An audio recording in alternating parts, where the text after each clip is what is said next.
We're going to kick things off with Kerry Goyette. Kerry is the founder and president of Aperio Consulting Group. Her popular TEDx talk, Stop Trying to Motivate Your Employees, tackles the well-intentioned but often unsuccessful methods leaders use in employee engagement. Kerry is the award-winning author of The Non-Obvious Guide to Emotional Intelligence, which was selected as one of the best business books for summer 2019 by Forbes magazine. We're glad to have her. Today, Kerry is going to talk about how emotional intelligence can drive better strategic thinking and agility. Kerry? Great. Hello, everybody. To kick things off, I have a question for you. What do you think makes an orchestra great? As I kind of pause and think about that question, I want you guys to marinate on that, and I'm going to come back to it. So I'm really excited to talk to you guys today about strategic agility, simply because our research team has actually been working on this whole concept, this whole kind of driver of high performance organizations for about 2 years now. And so what we've revealed in the research is actually pretty exciting. We just recently launched a strategic agility assessment based on the research. So I'm going to dive in today about how EQ, or emotional intelligence, fuels strategic agility. And there's this surprising link that we were able to uncover in the research. In general, we're all in the business of innovation. It just may look differently based on your industry or where you are in the market. But if we take a step back for a moment, we really, what we want to do as an organization, we really want to create what the customer wants before they ask for it. And so when we think about that, that sounds like, yeah, that's what we want to do. Sounds simple as we say it, but when we really think about what are the components that actually fall into that, it's quite complex. It actually requires higher level thinking. And many organizations have tried to create all these really neat kind of creative opportunities for their employees.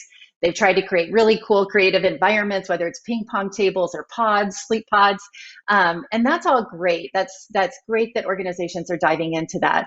But what we're learning is really about how EQ drives a lot of this creativity and innovation. And if we don't have a focus on EQ, we will never be able to fully leverage the full potential of our team. And when we look at team performance, less than 20% of teams operate at their full potential. So what I'm here to talk to you about today is what drives human behavior really at the group level, at the collective level. When we get a bunch of human beings together, how do we coordinate them? How do we get them to work together and freely share information and drive toward a goal that we're trying to achieve? And so when we think about strategic agility, a lot of people are thinking about, do I have the right technology? And do I have all those kind of components that we talked about earlier to make a creative team? And again, that's all well and good. We may have the latest technology, the perfect plan, the best structure, but strategic agility is not a boardroom decision and a carefully laid plan. Strategic agility, I want you to kind of think about, when we think about how emotional intelligence and strategic agility intersect, I want you to kind of get an image of a car in your mind. So if I have the perfect plan and I've got great structure built into my organization, I've got the perfect data analytics, the latest and greatest technology, I may still lack strategic agility. But when you think about those components, those are really like the car. So if I have all those great things, that's like me having a Porsche. Or a Corvette. And so if I've got this wonderful, fast driving Porsche, the latest and the greatest, right off the showroom, that's all great. But I want you to think of emotional intelligence is really about how you're going to drive that car. Are you going to drive it like a maniac? Are you going to be cutting people off the road? Or are you going to be driving with 1 foot on the gas, 1 foot on the pedal, and you're kind of going down the road just kind of in fits and starts? And so how you drive that car, how you use that technology, how you leverage your team performance is really a conversation centered around emotional intelligence. And so our teams, not only do we as a leader have to have emotional intelligence to drive strategic agility, but we have to cultivate that in our teams. When we started researching strategic agility about 2 years ago, it was interesting. We started digging into what are some trends, what's going on in the environment, what's shifting as we look back at the Industrial Revolution, all the way fast forward to now, and we're in the knowledge era. and we've got things that are changing. We're kind of in this era of disruption. And of course, no better time to talk about that than now with the pandemic. Again, 2 years when we started in on this concept. I could have never have imagined that, that a global pandemic would have hit, but we were starting to predict, a lot of researchers were starting to predict that we're going into this age of disruption. Things are changing so fast. Technology is advancing, knowledge is advancing, and a lot of that is very exciting. The challenge is our brains are having a really challenging time. It's difficult to keep up.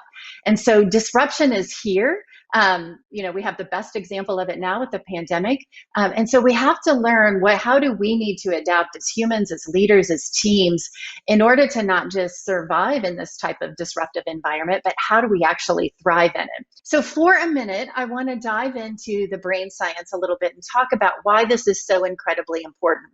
When we look at what's going on with our brains are actually hardwired to respond to this disruptive, uncertain, changing environment with an assessment of threat.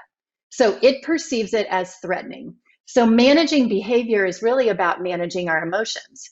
And so we have to step back. We have to objectively interpret our environment. We have to quickly decide which opportunities to seize and which threats to mitigate. Otherwise, what happens is we just have an inaccurate view of the environment, and we miss these wonderful opportunities. And so when we see the problem and we see what fear is doing to us, it actually changes our thinking. So when we experience it as a threat and we don't learn how to manage our emotions and we stay in that threat state, what happens is it immediately narrows our focus. It drops our IQ about 75%. And for most of us, that takes us down to about a 7 or 8 year old. And I don't know about you, but I certainly need all the IQ I can get. And it weakens our immune system. You're more likely to get sick, and our creativity goes down. And so when we think about how the brain is wired, we really want to understand this emotional centers of our brain. And I love it. My favorite neuroscientist always describes the emotional centers of our brain, or the limbic system, as like a squirrel.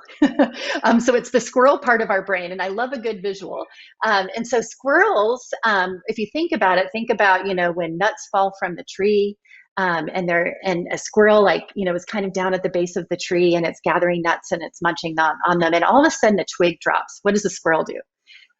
Hyper attentive and not very smart. So it just reacts and it climbs up the tree.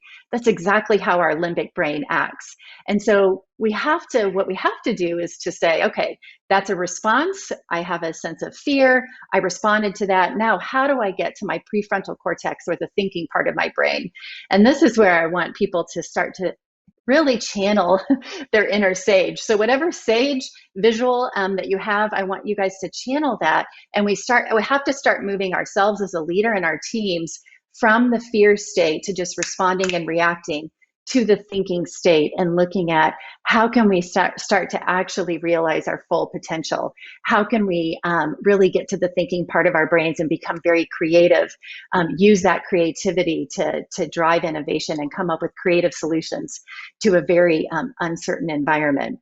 And so what we want to do is, again, move from fear to a state of calm, to a state of being that sage, and using the thinking part of our brain. And so the person that can do that the best is you, the leader. And so as the leader of a team, you are the exact right person to help your team do that. And so what I want to talk about today are just some strategies on how you can cultivate the right environment for your team so that you can unleash the motivation of your people, so that you can lead and navigate through uncertainty, so that you can be strategically agile. And again, the leader is the best suited to do that, because you have the opportunity to cultivate that type of environment for your people. And so when we actually create environments that help the brain thrive, what you get you get increased creativity, you get increased coordination and collaboration, you get increased innovation, and you get people that are just excited to be there. You get more retention and employee engagement. You get more of that, what a lot of people like to call that discretionary effort, the extra effort that they're going to volunteer and bring to the job. So let's talk about what you need to do to be able to do that. So number one, we first have to create, as a leader, a shared sense of purpose. And again, that sounds really good. And I know that you probably have all heard that, having shared goals, having a shared sense of purpose. We want people to rally around that. The emotional centers of our brain are craving certainty. So our people are wanting to show up to work, and they actually really want to do a good job. They want to be able to be secure in their positions. And the best way for you to help them hit those goals and to be secure in their positions is to cut through the uncertainty by providing clarity through a sense of shared purpose, through stating what the goals are, where we're headed, and why. People inherently want to feel that their work matters. They want to feel that what they're contributing to the organization matters to the organization, and that it matters to ultimately the client or the customer. And so in order to do that effectively, in order to create that shared sense of purpose, it takes emotional intelligence to be able to do that effectively. And I know you're thinking, oh yeah, sure, we have goals. That's pretty standard. That's, leadership basic 101. But in order to effectively create a shared vision, it's requiring a little bit more these days in this disruptive environment. It's not easy to see where we should be going. And so it takes this kind of conceptual framework, this type of thinking competency called strategic intuition. So when you think about strategic planning, that's programmatic, it's convergent, it's an analytical thought process. Strategic thinking, on the other hand, is creative. It's a divergent thought process. So it's an ability to accurately assess our environment, to recognize that the environment is changed, to cut through the noise, to cut through the chaos and see what really matters and why. And so there's a prediction aspect to this. It's a sense where we start to look at what do we think is coming, and then we have an anticipatory emotional response as we're trying to make sense of the environment. So if I see the environment is changing and I respond with fear, immediately I'm like, whoa, what is going on? What may happen is I may go into fight or flight. And so if I go into fight, I'm going to take the whack-a-mole approach and I'm going to go after it, and I'm going to be a firefighting reactive leader. Or I may stick my head in the sand and I may say, you know what, I'm just going to keep doing what I've always done because it's worked for me in the past. And again, what's worked for you in the past may not work in this new environment. And so instead of responding with a fight or flight response to this prediction, we really have to step back and make sense of our environment. We have to step back and accurately assess. And then we have to look at, okay, so then how now do I want to respond once I accurately assess the situation? In working with leaders, again, they report that 50%, so 50% of their time should be focused on both strategic and external activities. So they should be looking out, they should be thinking big, they should be thinking about where we're going. And on top of that, research shows that strategic intuition was 50 times more important than hands-on tactical behaviors. Now, again, hands-on tactical behaviors, we're not arguing is not important, it is, but it certainly is not going to distinguish you or differentiate you as a high-performing, highly effective leader. Highly effective leaders are highly strategic. They have that sense of strategic intuition. Now, when we think about 50%, leaders are reporting 50% of their time should be focused on the strategic, and yet how much time is really spent on it. We also know from the research that it's 50 times more important than tactical behaviors. So we know it's important. The research confirms that, but how much time is our leaders actually spending? The research shows roughly around 5%. So there's a disconnect there. And so when we think about that strategic intuition, we also know that it can be learned. It absolutely can be learned. But when leaders are only setting aside 5% of their time to focus on it, how quickly are they going to learn it? How quickly are we going to build up that skill? It's kind of like if I go to the gym and I say, hey, I really want to get toned up. I want to build some muscles, but I only come into the gym once a year. How effective am I going to be at that? Well, not so effective. And so when we think about strategic intuition, it's just as much of a mindset as it is a set of techniques. And so it's difficult for leaders. They're only spending 5% of their time. And I always like to look at the question of why? Why are they only spending 5% of their time? And when I talk to leaders all over the country, I've heard all kinds of different reasons for why only 5%. I just don't have time. One CEO said, you know, if I'm really honest with myself, I love it when leaders get vulnerable because we all have these insecurities. It's what makes us human.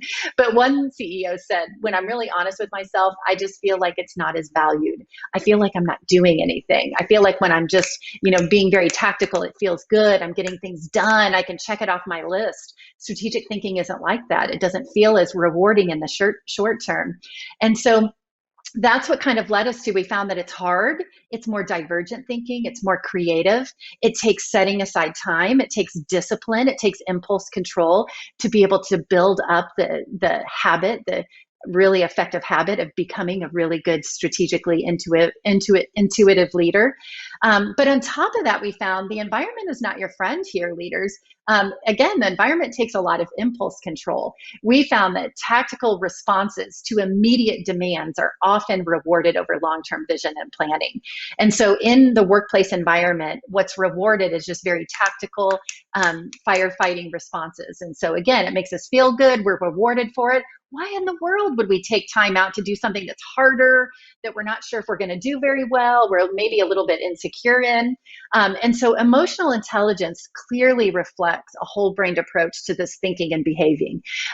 We have to embody all of these attributes. We have to think tactically, go convergent, be analytical at 1 minute, and then we have to shift the other minute, and we have to go divergent, and we have to think creatively, we have to think strategically, and we have to use all quadrants of our brain depending on the demands of the situational context, depending on the environment. And so high EQ leaders are adept at exercising this incredible impulse control, this incredible discipline, to see through the noise, to think, to take time for that thinking, to take time to creatively connect the dots. When our brain develops insights, it's got to connect really distant signals, and you can't do that unless you have thinking space to do that. And so leaders that exercise this incredible impulse control and set aside time for strategic thinking, they're able to cut through the noise and the chaos, and they know exactly what they should be working on. And they also know exactly when they need to pivot. They know when that is no longer working and they need to do something else. So it's not just what's right in front of them screaming for their attention. That's easy. It's tempting. It's like a siren calling us, but we've got to think beyond that. We've got to go for the long term, the long vision, the long-term reward here, and really start to develop strategic intuition. And so this leads us to our second driver of strategic agility, and that's collective commitment. And let me tell you, this is like collaboration on steroids. It is a sense of teamwork.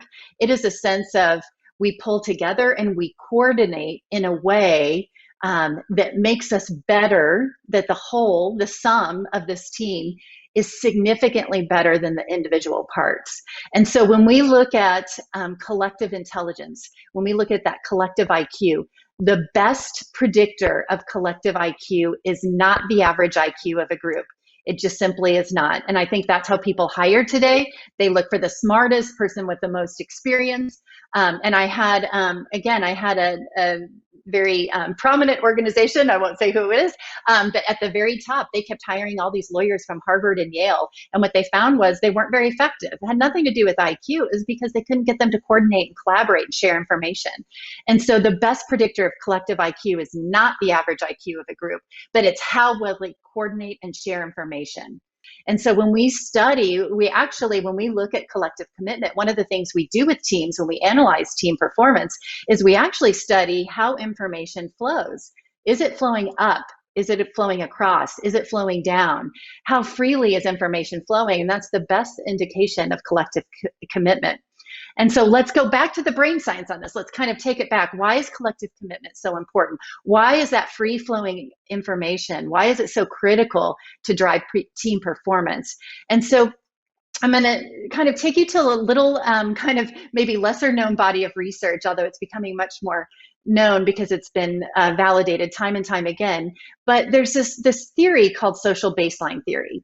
And so basically what it is proven, this is research that came out of UVA, but it has proven that we are hardwired as a human species to be part of a group.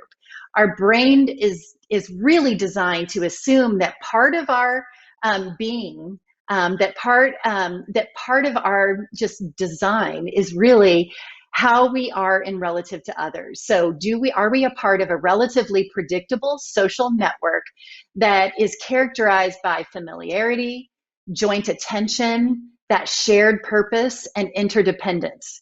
The brain just assumes that is the default. And so that's why it's called social baseline theory. The brain is at its best, and the baseline is when it assumes it's getting what it wants, which is to be part of a group that is interdependent, that has a shared purpose. And so this is critical because our brains, what this particular neuroscientist found was that our brains will actually never fully thrive, unless part of a group. Social isolation is the worst thing we can do to the brain. And so when we understand that, it's important to put that in context of the work environment. Our brain, we are hardwired to come to work. We are hardwired to be part of a team. And so we have to really think about, how are we designing that team? How are we cultivating that team? And so when we're in a group, the brain feels more secure because the perception of risk goes down. Because if I have a team, there are more of us that can deal with the risk. So things that are scary, like I talked about earlier about our environment, when it's uncertain, it's ambiguous, it's hard, things are changing, we're in the middle of a pandemic. But when we attack it together as a group, it actually feels like the risk isn't as bad. And then on top of that, the second thing it does is we get to load share the tasks with others. So it's what researchers call, we transfer the metabolic load of that task to other people.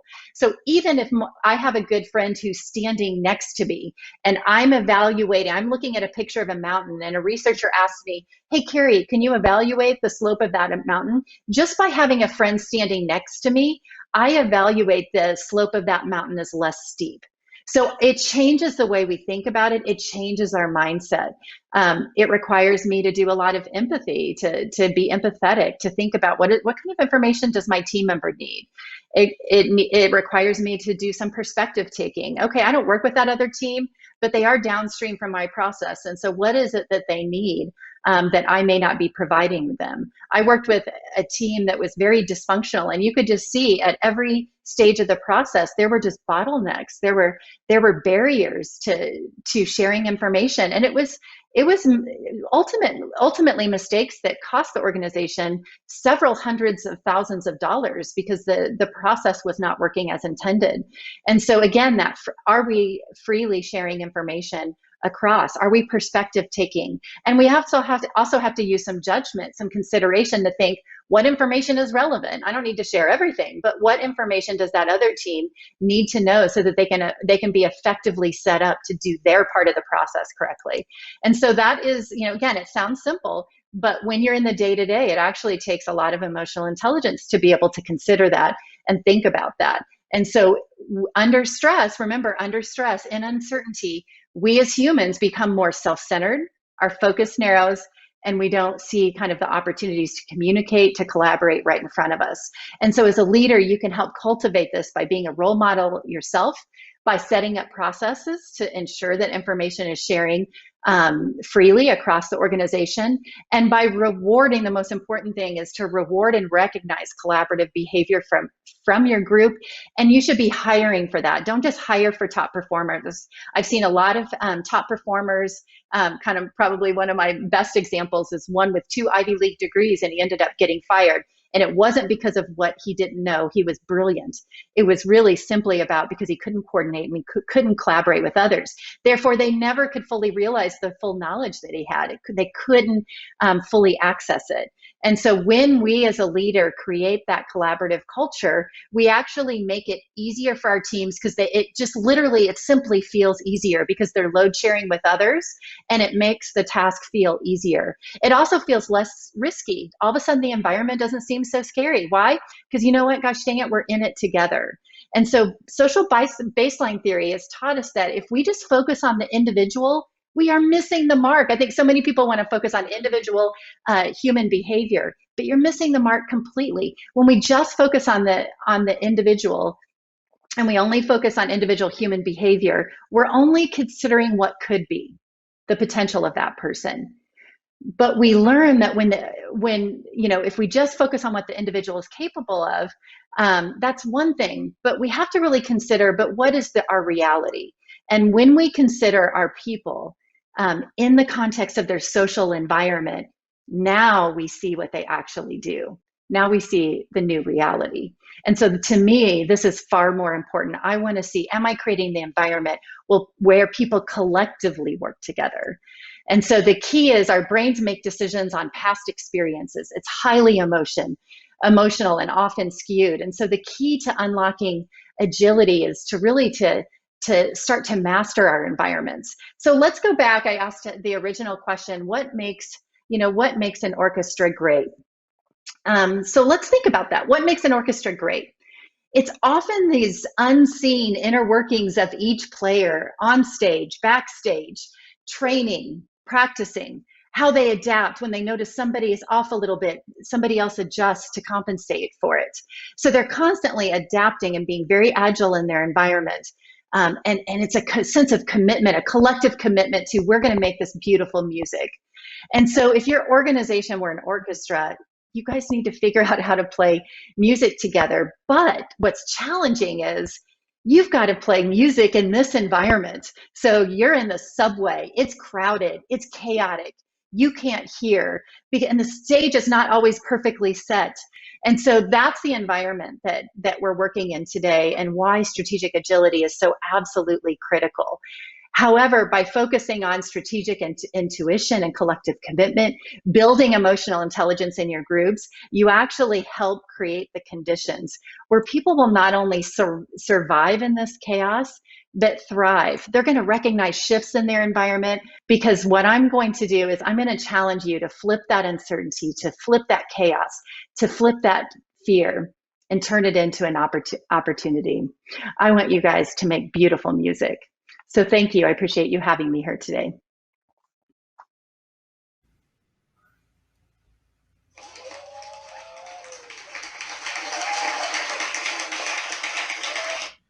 That's my soundboard there, Kerry. Thanks so much. That was awesome. So we do have a few questions here from folks that are attending. So I'd love to just tee them up for you and get some answers. Great. Thank Great. you, Mike, for having me. Sure. First question here is, what are some of the ways companies can find purpose amidst a lack of purpose? For example, a large monolithic financial organization, which I think a lot of folks here can relate to. Yeah, absolutely. I think it's key when we think about, teams, and we think about, how we're wired. We are just highly emotional creatures. And so I think when we're thinking about that sense of shared purpose, we really need to get down to the why. So I've had a lot of organizations that, of course, in healthcare, that's easy. They just seem to have it easier than some other organizations rather than financial institutions. But I think really getting back to your why and taking it to the customer, to your client focus. What are you doing that's making an impact with your clients and with your people? And the more that you bring those testimonials in, or you bring some of those stories in from your customers or clients, I think it helps to validate some of those stories. Great answer. Good. We obviously have a lot of folks here from the design side of the house and leading design teams. So empathy is a big theme that we often hear. So here's a question along those lines, Kerry. How have you seen leaders best account for different personality types? I'm sorry. Is empathy, I'm skipping questions here, is empathy for each individual's situation the ultimate squirrel moment for assessing an environment, or is it better to assess collectively? It's better to assess collectively, just because when you get different human beings assessing the situation, you get more of the story. Each person with a unique personality is going to view through their own lens. And so the more that you can bring in some of those perspectives, which is why a lot of leaders should be more externally focused. They should be meeting with colleagues outside of their own organizations to get their sense of what are they seeing in the market, what are they seeing in this environment. And the more that you start to add all those data points, the more accurate your vision becomes of the environment. Excellent. A couple more here, if you don't mind. How have you seen leaders best account for the different personality types? For example, introvert versus extrovert in driving shared purpose and commitment. I'm sure you've dealt with that. Yeah. My background is in psychometrics, so we do a lot with personalities. And I think for the leader, again, this is part of becoming that emotionally intelligent leader, and not just kind of having a blanket statement of here's what my team needs. It's starting to understand the unique needs of each individual player within your team. And so introverts need a lot more internal processing. You need to be making sure that you give them information ahead of time, letting them know ahead of time before meetings what to expect and where you want some of their input so that they can have a chance to internally prepare. Extroverts, you really have to work on making sure that they're not the dominating voice in those meetings. It's very easy for extroverts to become that really loud voice in the meeting. And then what you find is you get a lot of groupthink. So we really cultivate meetings and teams so that we're making sure that we're not silencing some of the introverts because they may, again, want to poke holes in things. They see things through a critical eye, which is really absolutely essential for team performance, but it just doesn't always feel very good. And so we want to make sure that we're not silencing them and that we're getting their input. And it's not going to happen naturally. I see it all the time that, again, you have certain people that dominate a conversation and they tend to be the ones that drive things forward or they go with their ideas. And so you really have to bring in the collective perspectives of the entire group. Okay, great. One more question, if you don't mind here. How do you encourage a cultural shift into an organization where they need to think strategically when the current culture from top down is always in a more of a reactive mode? Yeah. And I will just say, as I said in my talk, less than 5% of leaders are spending time on that kind of strategic thinking or some of those strategic activities. So it's often one of the biggest kind of mindset shifts that we have to start to cultivate. And so it has to be seen kind of in three areas. It's got to be built into some of the structure. It's got to be built into some of the processes. And then it also has to, we really have to start training people how to do that. So I've worked with leaders where they've started to kind of block off time, whether it's a Monday between 9 and 11.